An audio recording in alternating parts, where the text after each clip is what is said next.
Well, Dan, I'll ask you one of my own.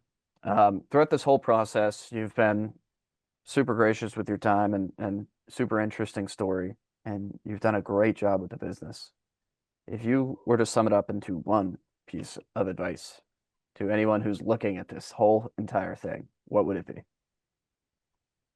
I'll give you two. Say like, know your why and debt is real. The debt is real. Help me out Yeah. here. I mean, so you're gonna have like you think you buy a business on a spreadsheet with debt, and obviously it juices up the returns, and you don't have to put a lot of money down, and that part's great, and there's a ton of benefits to that, and like this structure doesn't exist in other countries, and it's really a special thing that the SBA has kind of created and allows this self-funded search, I think, model to work.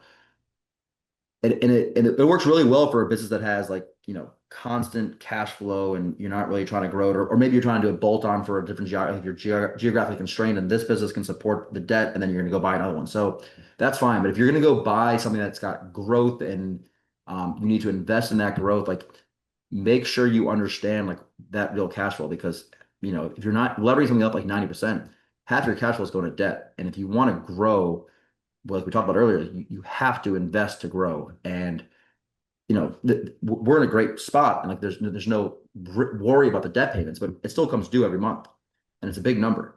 And so I don't regret being 90% levered, but it's not for everybody. Like I had a lunch with some other CEOs in the area yesterday, and they had no debt, and it's just a different you know thinking, right? So be very aware of that. And then again, like understand your why. Make sure your why, I think, fits the business you're buying and like the culture. Because if do you want to be a passive CEO? Do you want to be an active CEO? Do you want to be on the Florida manufacturing plant with 100 employees, or do you want to be remote with 25 employees? There's just different personality traits, and so make sure your why, I think, fits that model. Is hard to really see, but until you do it. But looking back now, I think I got a little lucky with all that stuff.